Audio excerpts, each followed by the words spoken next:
요한복음 3장 14절로 16절에 있는 말씀으로 오늘은 복음은 영생에 관한 것이다, 이런 제목으로 함께 말씀을 나누도록 하겠습니다. 말씀 찾으셨으면 저와 함께 한 목소리로 말씀을 읽겠습니다. 같이 읽겠습니다. 시작. 모세가 광야에서 뱀을 든 것 같이 인자도 들려야 하리니 이는 그를 믿는 자마다 영생을 얻게 하려 하심이니라. 하나님이 세상을 이처럼 사랑하사 독생자를 주셨으니 이는 그를 믿는 자마다 멸망하지 않고 영생을 얻게 하려 하심이라. 아멘.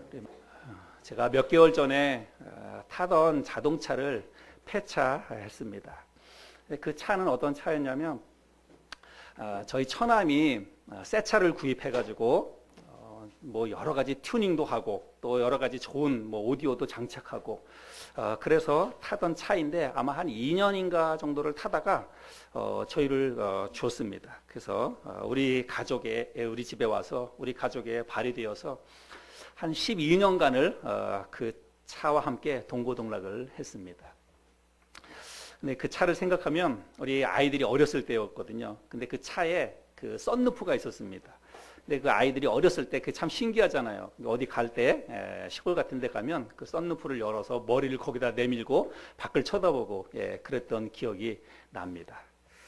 무엇보다도 제 아내가 그 차를 참 좋아했습니다. 아마 이제 동생이 준 차라고 해서 더 그랬겠죠. 그리고 그 차를 가지고 집사람이 이제 아이들 가르치느냐고 여기저기 다니고 그래서 아마 생활에도 이제 꼭 필요한 그런 생활 수단이었기 때문에 그 차에 대해서 애정을 좀 많이 갖고 있었던 것 같습니다. 근데 그 차를 폐차하는데 감정이 참 묘하더라고요. 그래서 제가 폐차장에 전화를 해서 차를 가지러 오기로 한 날 아침 일찍 제가 차를 좀 정리를 했습니다. 차 안 구석구석을 이렇게 다 살펴보고 또 써야 되는 물건들은 따로 빼서 정리를 해놓고 안 쓰는 물건들은 깨끗이 정리해서 이제 버리기도 하고 그렇게 했습니다. 근데 차를 이렇게 막 그 안을 정리하다가 문득 이제 이런 생각이 드는 거예요. 이제 진짜 차를 정리하다가 보니까 이제 진짜 이 차가 마지막이구나. 예. 그동안 이제 정도 많이 들었는데 이제 이런 생각이 드는 거예요. 그래서 저도 모르게 차하고 이야기를 하더라고요. 차한테 이야기를 하게 됐어요. 그래서 진짜 특별한 사고도 없이 주인이 가자는 대로 불평 없이 여기저기 잘 따라와줘서 정말 고마웠다. 그동안 정말 고생 많았다. 제가 차한테 그렇게 이야기를 했습니다. 그리고 더 깨끗이 또 더 곱게 잘 다뤄주지 못해서 미안하다. 이런 말도 하고 그랬습니다. 폐차장에서 아침에 이제 차를 가지러 왔습니다. 차를 견인해 가는데 차를 함부로 막 다루는 거예요. 뭐 문도 막 자기네 마음대로 뭐 닫았다 열었다 하고 차를 이렇게 밖에 넣었다가 들었는데 잘 안 되니까 또 쿵 내려놓고 다시 하고 제가 보는데 차를 한번 함부로 다루는 거예요. 근데 제가 뭐라고 이야기할 수가 없었습니다. 그 사람들이 고철값으로 25만 원을 주고 차를 가지고 갔습니다. 네, 레카차에 아무렇게나 매달려서 끌려가는 그 자동차가 제 시야에서 멀어질 때까지, 안 보일 때까지 제가 멍하니 서서 그 자동차를 쳐다봤습니다. 여러 가지 감정이 참 많이 들었습니다.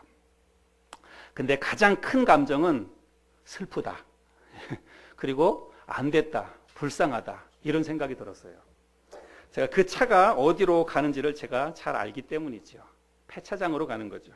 폐차장은 자동차의 무덤입니다. 차들이 자신의 임무를 모두 마친 차들이 그곳에 몰려와서 산산이 분해가 되는 것이죠. 쓸만한 물건들은 다 챙기고 그렇게 하겠지만, 그래서 자동차들이 찢기고 또 분해가 되어서 버려지는 곳이 폐차장입니다.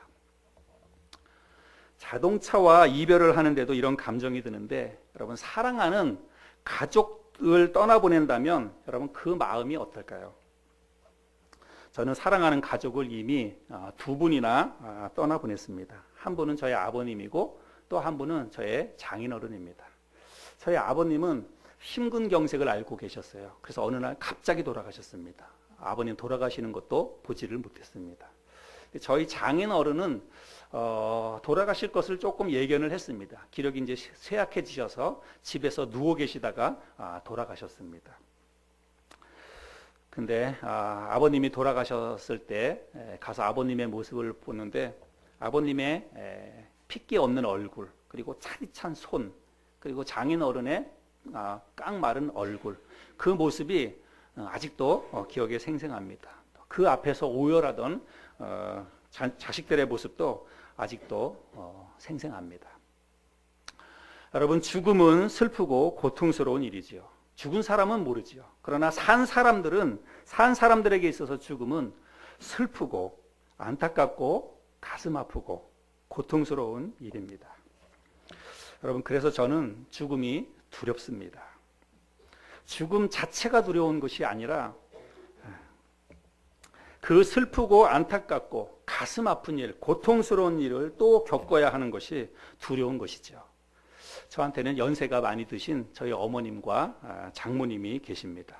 근데 이 두 분 모두가 갈수록 기력이 약해지는 것을 제가 느낄 수가 있습니다. 정확히 알 수는 없지만 두 분에게 앞으로 많은 시간이 남아있는 것 같지는 않습니다.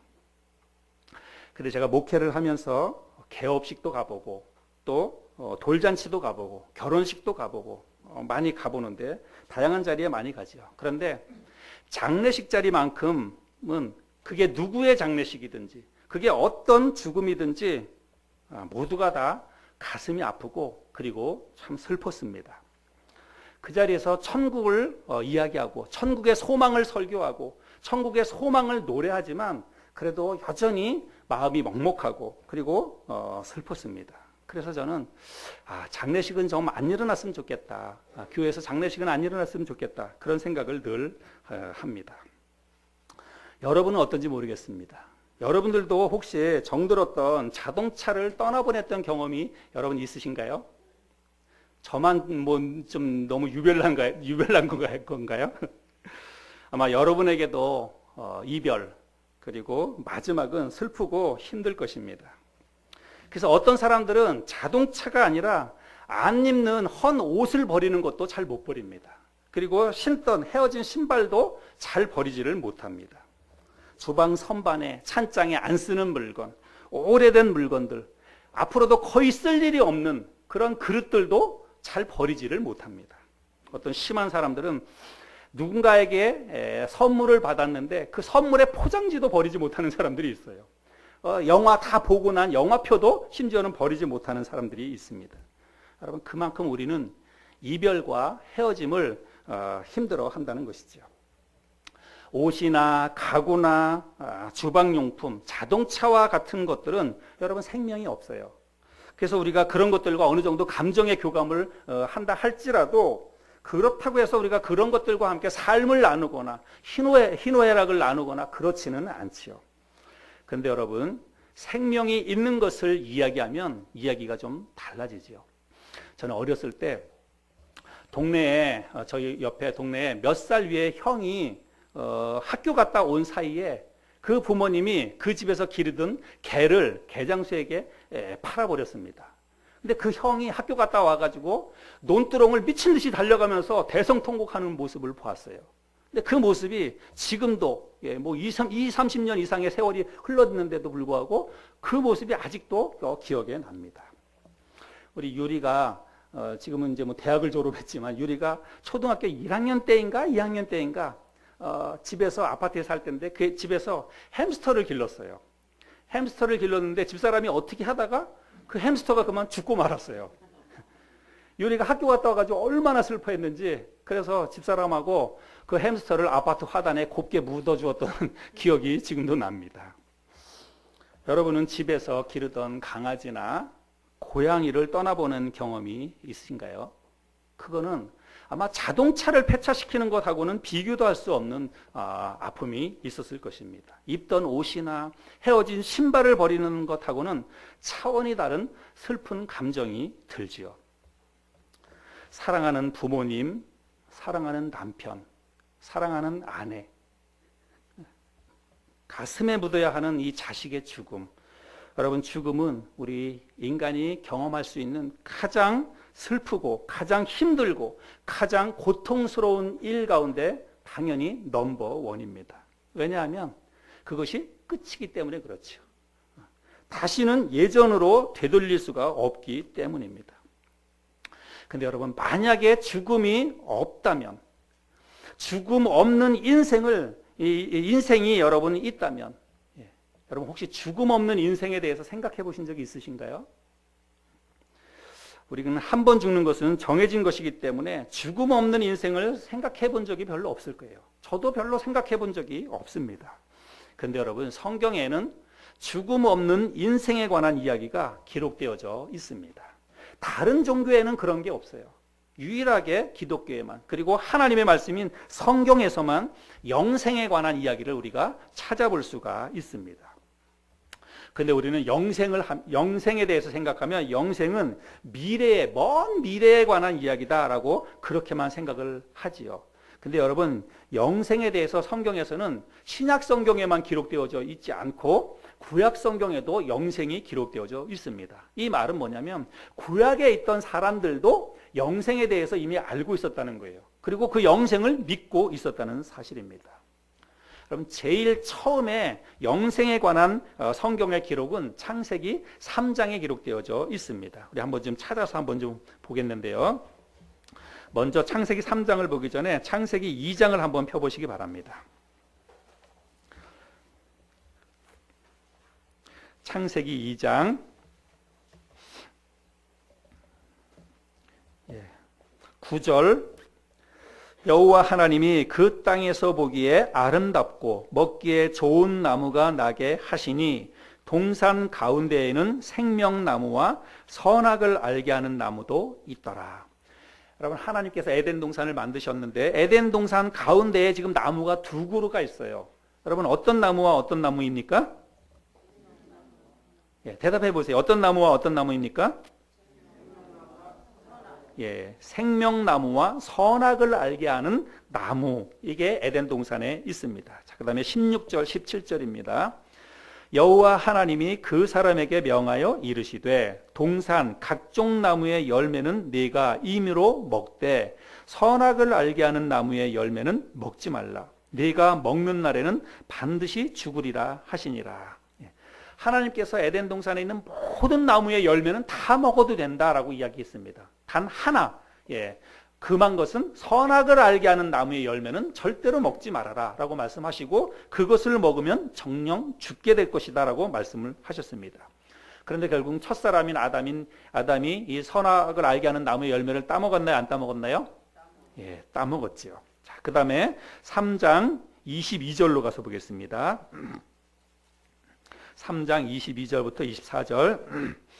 여호와 하나님이 이르시되 보라, 이 사람이 선악을 아는 일에 우리 중 하나같이 되었으니 그가 그의 손을 들어 생명나무 열매도 따먹고 영생할까 하노라 하시고, 여기 영생이라고 하는 단어가 처음 등장하지요.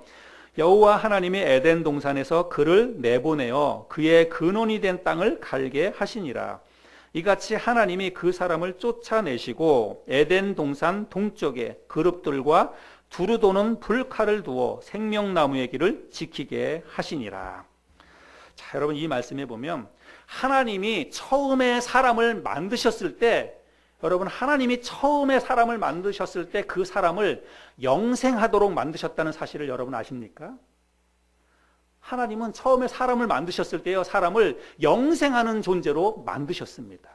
그래서 이 말씀에 보면 생명나무의 열매를 따먹고 영생하도록 하나님이 사람을 만드셨다는 사실입니다. 여러분, 말씀에 보면 지금 에덴 동산 가운데에 생명나무도 있고 그리고 선악을 알게 하는 나무도 있는데 하나님께서 생명나무의 열매를 따먹지 말라고 말씀한 적이 없어요. 모든 나무의 열매를 다 먹어도 된다라고 말씀하셨습니다. 그 말은 뭐냐면 생명나무의 열매를 따먹고 영생하도록 그렇게 사람들에게 생명나무를 주었다는 사실입니다. 근데 여러분, 왜 아담이 영생을 하지 못하게 된 것입니까?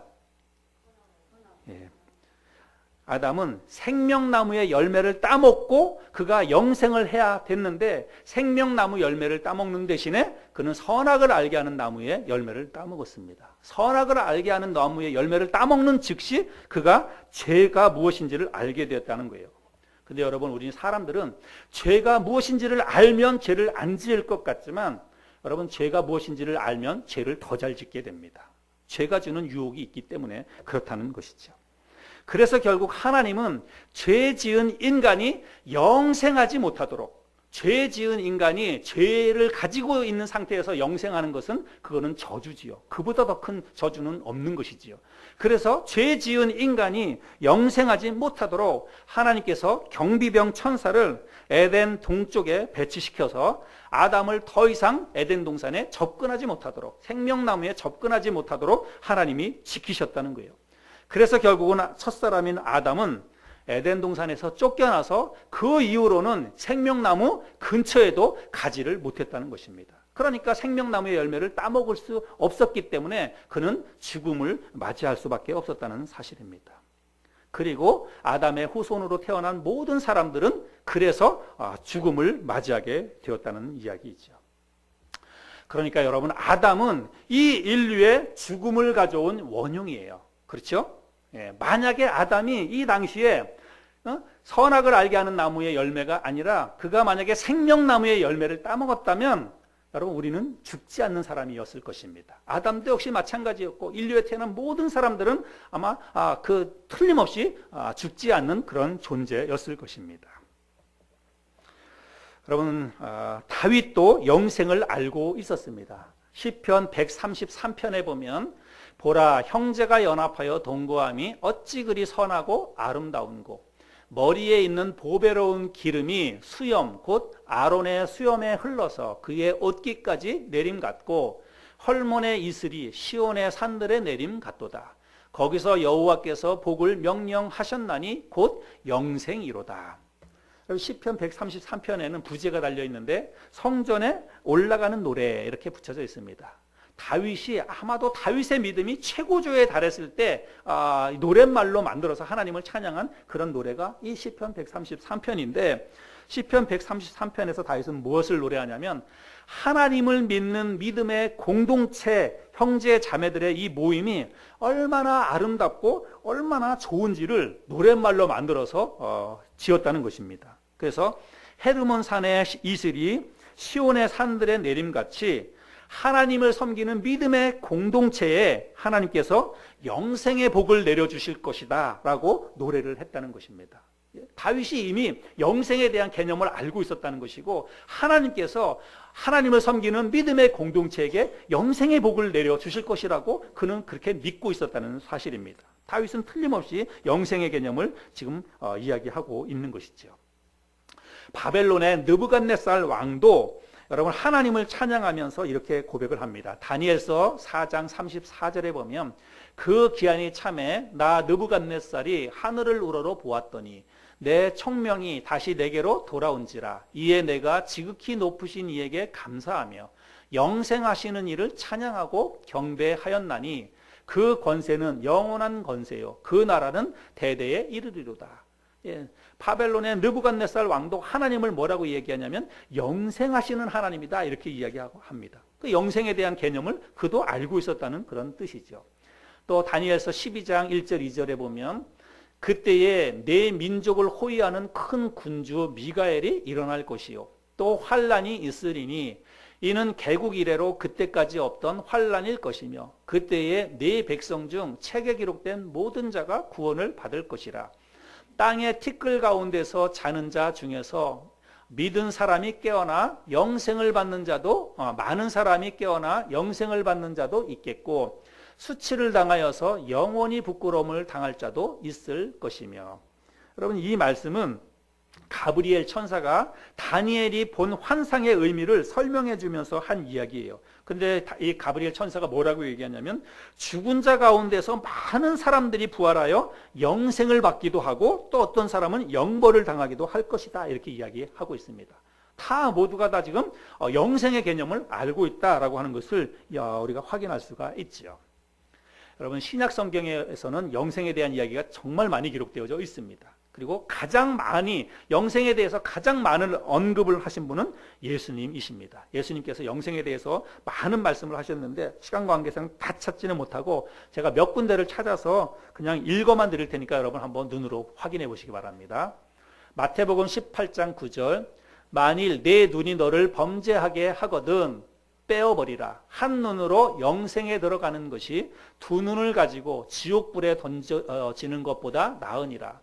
마태복음 19장 29절 또 내 이름을 위하여 집이나 형제나 자매나 부모나 자식이나 전토를 벌인 자마다 여러 배를 받고 또 영생을 상속하리라. 요한복음 3장 36절 아들을 믿는 자에게는 영생이 있고 아들에게 순종하지 아니하는 자는 영생을 보지 못하고 도리어 하나님의 진노가 그 위에 머물러 있느니라. 요한복음 5장 24절 내가 진실로 너희에게 이르노니 내 말을 듣고 또 나 보내신 이를 믿는 자는 영생을 얻었고 심판에 이르지 아니하나니 사망에서 생명으로 옮겼느니라. 요한복음 6장 40절 내 아버지의 뜻은 아들을 보고 믿는 자마다 영생을 얻는 이것이니 마지막 날에 내가 이를 다시 살리리라 하시니라. 요한복음 10장 28절 내가 그들에게 영생을 주노니 영원히 멸망하지 아니할 것이요 또 그들을 내 손에서 빼앗을 자가 없느니라.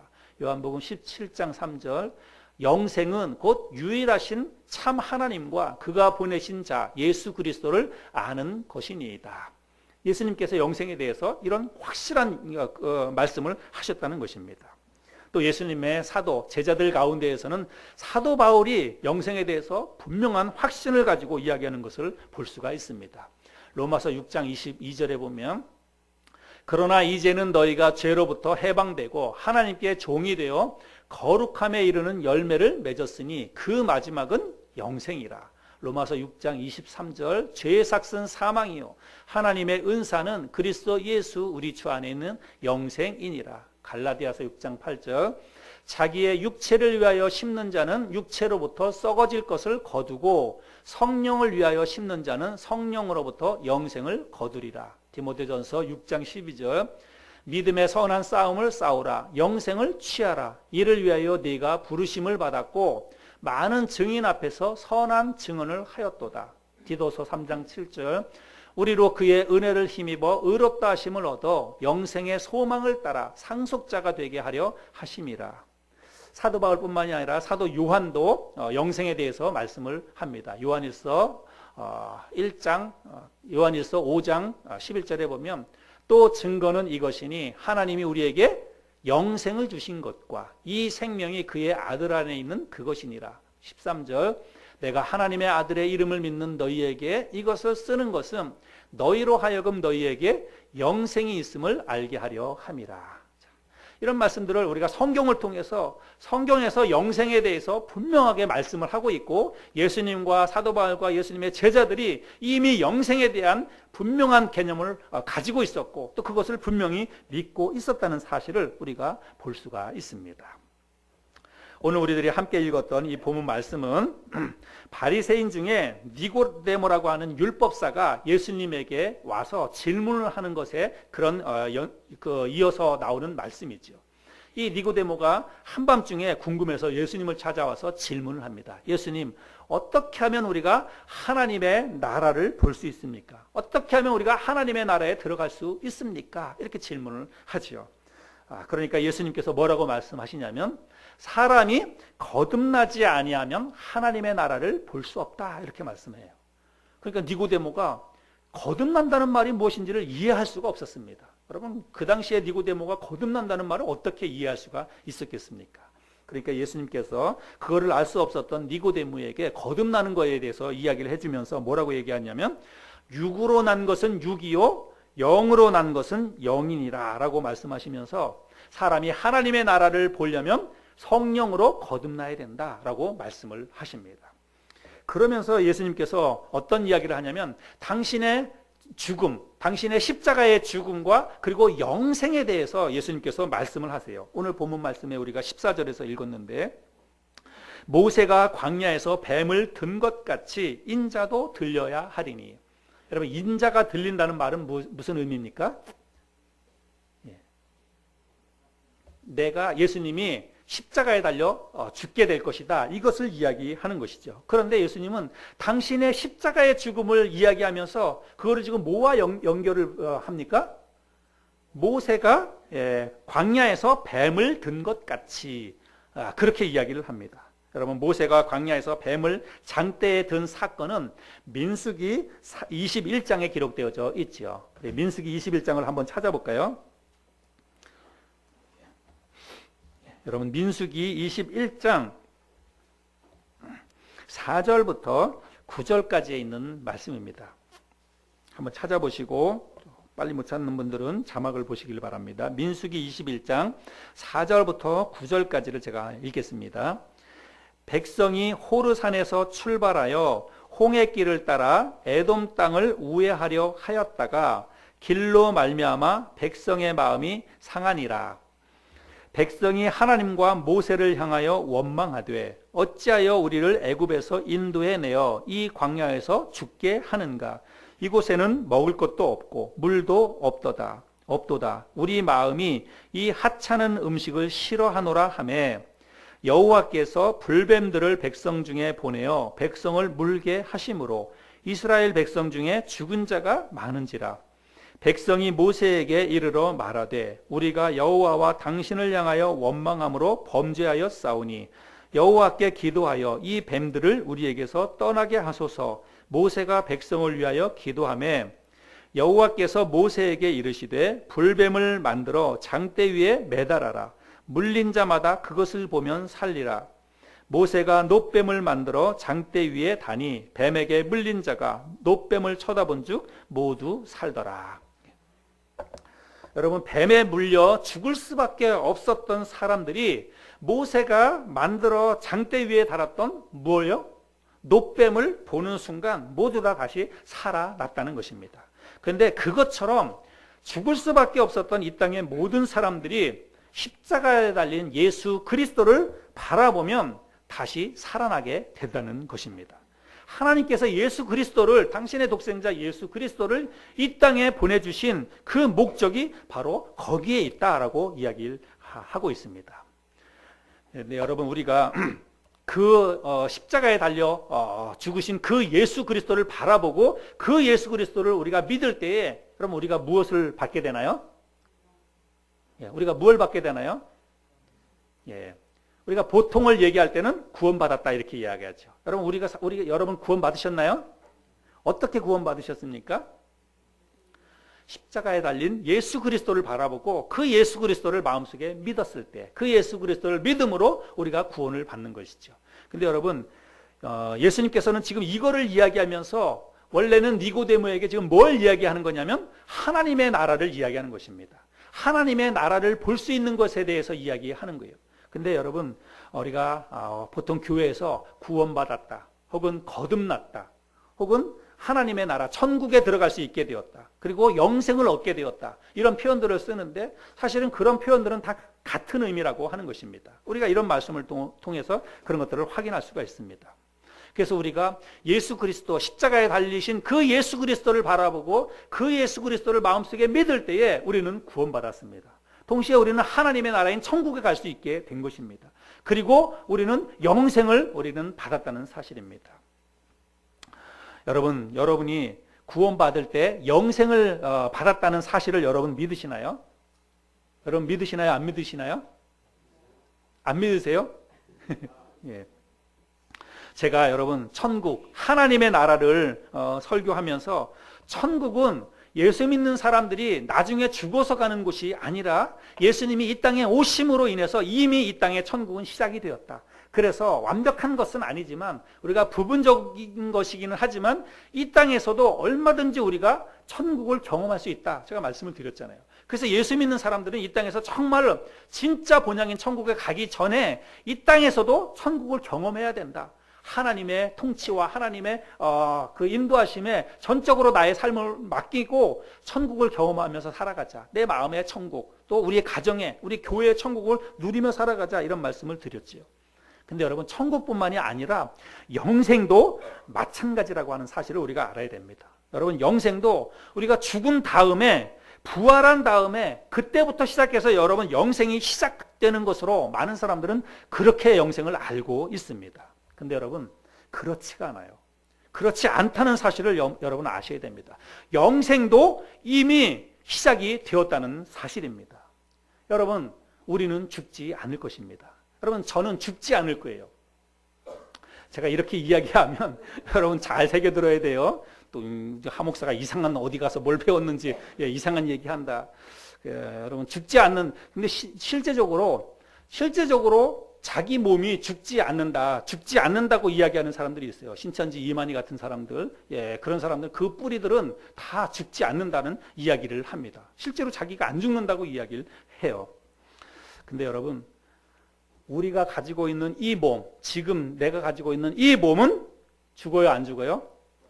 이 몸은 예수님이 재림하시지 않는다면, 내가 죽을 때까지 예수님이 재림하시지 않는다면 이 몸은 죽는 몸입니다. 지금 있는 이 몸이 안 죽는다는 그런 말이 아니라 지금 가지고 있는 이 몸은 죽는 몸이에요. 죽을 몸입니다. 왜 그러냐면 이 몸은 육의 몸이기 때문에 그렇습니다. 여러분, 이 몸은 어디에서부터 왔나요? 여러분 가지고 계신 여러분의 몸은 어디에서부터 왔습니까? 부모님, 엄마가 낳아주셨죠. 부모님으로부터 왔죠. 그러면 그 부모님은 또 어디에서부터 온 건가요? 우리 지금 가지고 있는 이 몸은 여러분 흙에서 온 것입니다. 창세기 3장 19절에 보면 너는 흙이니 흙으로 돌아갈 것이니라 라고 말씀을 하죠. 그래서 이 땅에 있는 모든 사람들은 다 죽어서 흙으로 돌아가는 거예요. 돌아가셨다 그러지 않습니까? 흙에 묻으면서. 그래서 이 땅에 있는 모든 사람들의 이 몸은 여러분 죽을 몸입니다. 그런데 여러분, 우리가 영생하는 몸, 죽지 않는 몸, 그러면 그 몸은 어떤 몸이냐? 그리고 그 몸은 언제 우리에게 주어지나, 어떻게 할 때 그 몸이 우리에게 주어지나, 여러분 우리가 그거를 알아야 되죠. 여러분, 제가 여러분에게 말씀드리면서 저는 안 죽습니다, 저는 죽지 않습니다 이렇게 말씀드렸는데, 여러분들도 예수를 믿고 분명히 구원을 받았다면 여러분들도 안 죽습니다.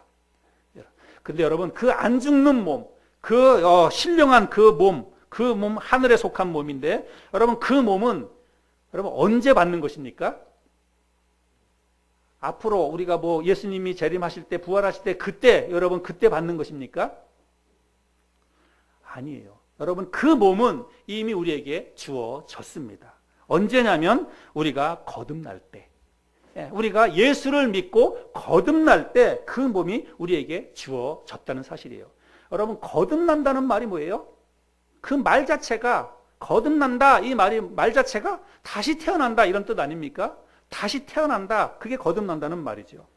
그래서 여러분, 내가 예수를 믿었다는 것은 여러분, 그거는 내가 종교인이 되었다라고 하는 그런 의미가 아니라는 사실을 우리가 확실히 알아야 됩니다. 내가 예수 믿었다는 것은 내가 이제부터 종교 생활을 하겠다, 그런 자기 선언이 아니라는 사실을 여러분 분명히 기억을 하셔야 됩니다. 내가 예수 믿고 구원받았다는 것은 고린도후서 5장 17절에 이렇게 이야기합니다. 같이 읽어볼까요? 시작. 그런즉 누구든지 그리스도 안에 있으면 새로운 피조물이라. 이전 것은 지나갔으니 보라 새 것이 되었도다. 아멘. 여러분, 이 말씀이 얼마나 놀라운 그런 위대한 선언인지를 우리가 깨달아야 돼요. 단지 내가 예수 믿으면 난 이제부터 주일날 교회 가서 예배 드리는 사람이 되었다, 그런 정도의 차원이 아닙니다. 내가 예수를 믿었다는 것은 나는 이제 완전히 새로운 몸으로 내가 거듭났다는 거예요.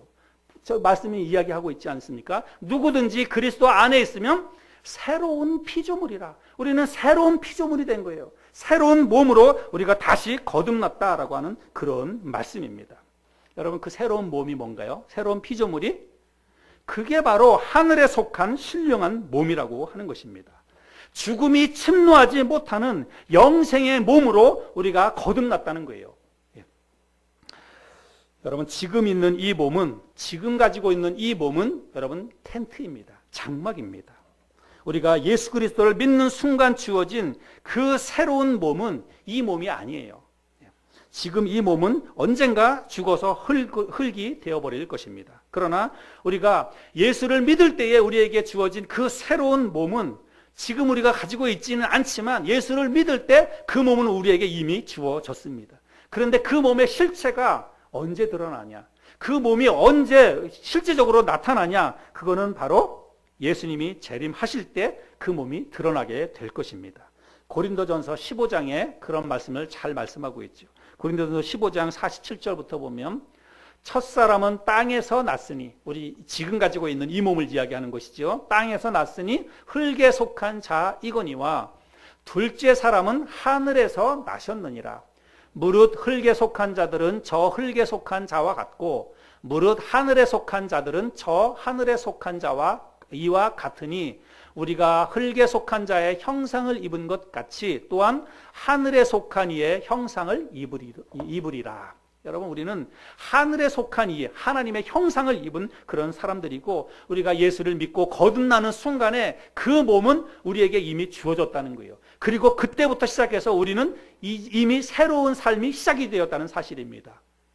몸은 그대로 이 몸이 있지만 여러분 그거를 영적으로 그거를 잘 이해하시고 여러분 그거를 그림으로 그려보시길 바랍니다. 내가 예수 믿는 그 순간에 우리는 하늘에 속한 몸을 부여받았어요. 하나님으로부터. 그리고 그때부터 생명이 시작이 된 것입니다. 그때부터 영생이 시작이 된 거예요. 그 부여받은 그 몸은 절대로 죽지 않는 몸입니다. 죽음이 침노하지 못하는 신령한 하늘에 속한 몸으로 그때부터 우리의 삶이 새롭게 시작이 되었다는 거예요. 언제부터요?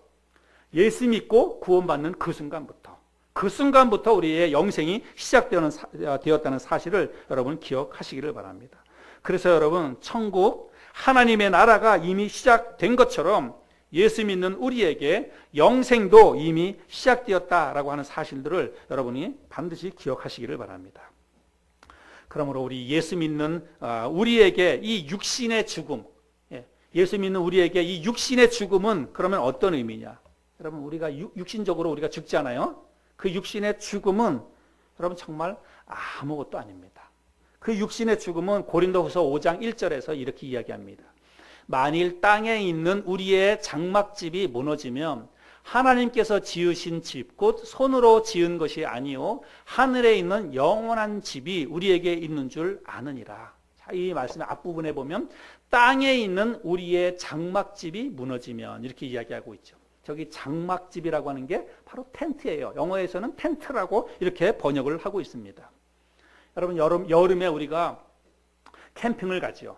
캠핑을 가서 2박 3일 동안 좋은 곳에서 텐트 치고 놀다가 기간이 차면 어떻게 합니까? 텐트를 다 정리해서 접지요. 그리고 집으로 돌아가지요. 여러분, 육신의 죽음은 그런 의미입니다. 육신의 죽음이라고 하는 것은 우리가 영원한 본향으로 돌아가기 위해서 그냥 잠깐 머물고 쉬었던 그 텐트와 같은 장막을 접는 거예요. 단지 육신의 죽음은 그 의미 이외에는 아무것도 없다는 것입니다. 그러므로 여러분, 우리 육신의 죽음에 대해서 우리가 그렇게 크게 두려워하거나 그걸 크게 슬퍼하거나 그럴 이유가 없다는 사실입니다. 여러분, 죽음이 무섭고 두렵습니까? 예수를 믿는 그 순간, 예수를 믿은 그 순간 여러분에게서 여러분 죽음이 떠나가는 것을 믿으시기 바랍니다. 여러분, 요한복음 5장 24절 읽었는데 이 말씀 우리 다시 한번 같이 읽어볼까요? 시작. 내가 진실로 진실로 너희에게 이르노니 내 말을 듣고 또 나 보내신 이를 믿는 자는 영생을 얻었고 심판에 이르지 아니하나니 사망에서 생명으로 옮겼느니라. 하나님의 말씀을 듣고 하나님이 보내신 그 예수 그리스도를 믿는 사람은 우리는 이미 영생을 얻었고 라고 말씀하고 있습니다. 우리는 이미 영생을 얻었고 그 영생은 이미 시작이 되었어요. 죽지 않는 몸을 가지고 우리의 영생은 이미 시작이 되었는데 그 몸의 실체가 지금 드러나지 않을 뿐입니다. 그 몸의 실체가 언제 드러나냐면 예수님이 재림하시는 그 순간에 그 몸이 실체가 드러나게 될 것입니다. 여행이나 캠핑을 갔다가 돌아올 때는 아쉬움이 남지요. 그러나 여러분 사실 집보다 편하고 집보다 좋은 곳이 어디 있습니까? 여러분 캠핑 텐트 치고 그거를 1년 내내 아니면 10년 내내 텐트 치고 밖에서 살려면 여러분 살 수 있겠습니까? 잠깐 한 2박 3일 정도 가서 그렇게 놀다가 오는 것은 괜찮아요. 그러나 영원히 그렇게 텐트 치고 살려고 하면 우리는 불편해서 살 수가 없을 것입니다. 돌아갈 집이 있다는 것, 돌아갈 본향이 있다는 것은 정말 감사한 일이죠. 여러분, 우리 돌아갈 본향을 우리에게 허락하신 하나님께 감사합시다. 죽음을 무서워하고 두려워해야 할 사람은 따로 있습니다. 믿지 않는 사람들이죠. 여러분, 믿지 않는 사람들에게 있어서의 이 육신의 죽음은 우리하고는 의미가 다릅니다. 우리에게 있어서 육신의 죽음은 그냥 장막집을 접는 거예요. 그리고 본향을 향해서 가는 그 잠깐의 그런 과정입니다. 그러나 믿지 않는 사람들에게 있어서 죽음은 그렇지 않습니다. 믿지 않는 사람들에게 있어서 죽음은 마지막 기회가 끝났다는 것을 의미하는 것입니다.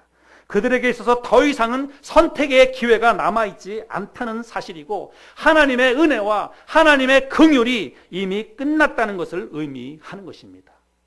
여러분, 그래서 우리가 믿지 않는 사람들의 죽음을 막아야 합니다. 저와 여러분들이 우리 주위에 있는 아직 예수 그리스도를 믿지 않는 사람들의 죽음을 우리가 막아야 하는 것입니다. 여러분, 불신자들에게 있어서의 죽음은 마치 수명을 다한 자동차가 폐차장으로 끌려가서 갈기갈기 찢겨지고 그리고 부서져서 처참하게 버려지는 것과 같은 의미입니다. 다시는 원상태로 되돌릴 수가 없는 것이죠. 그래서 우리가 믿지 않는 사람들의 죽음을 막아야 합니다. 근데 여러분, 우리가 무슨 재간이 있어서, 우리가 무슨 능력이 있어서 안 믿는 사람들의 우리가 죽음을 우리가 막을 수가 있단 말입니까? 저와 여러분들이 아무리 사랑하는 부모님이라 할지라도 그 부모님이 떠나가시는, 그 부모님이 죽어가는 것을 내가 붙잡고 막을 수 있습니까? 우리가 그런 능력이 있습니까? 그런 재간이 있습니까?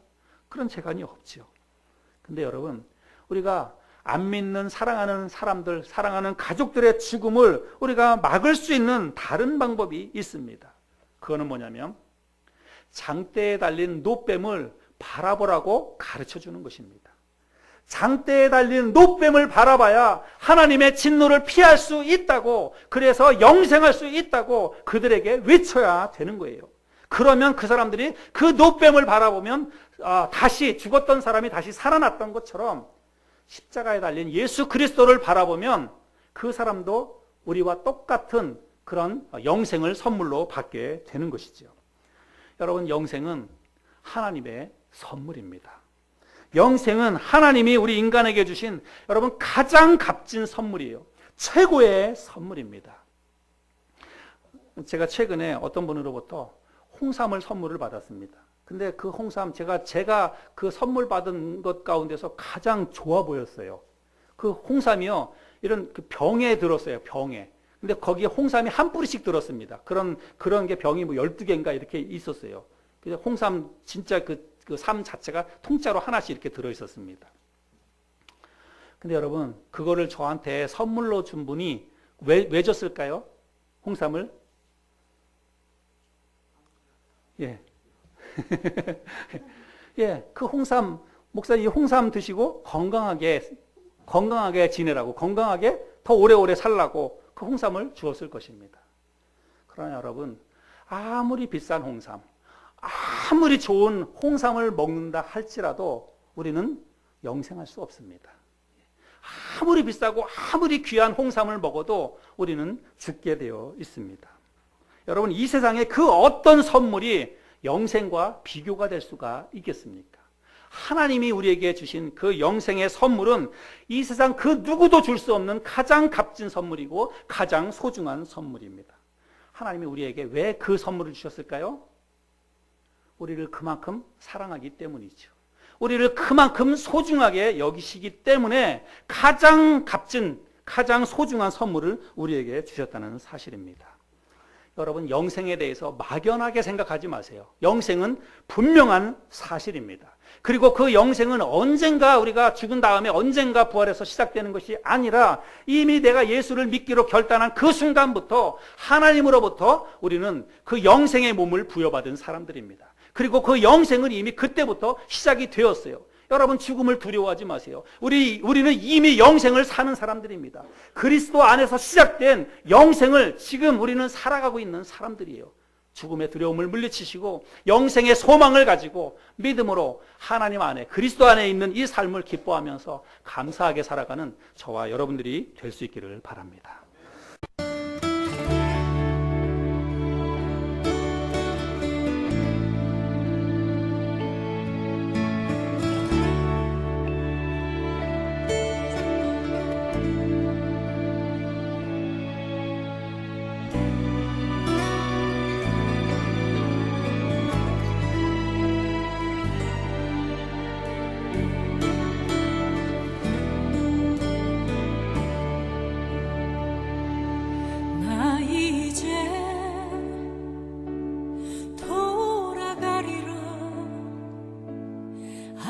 아버지 기다리시는 본향으로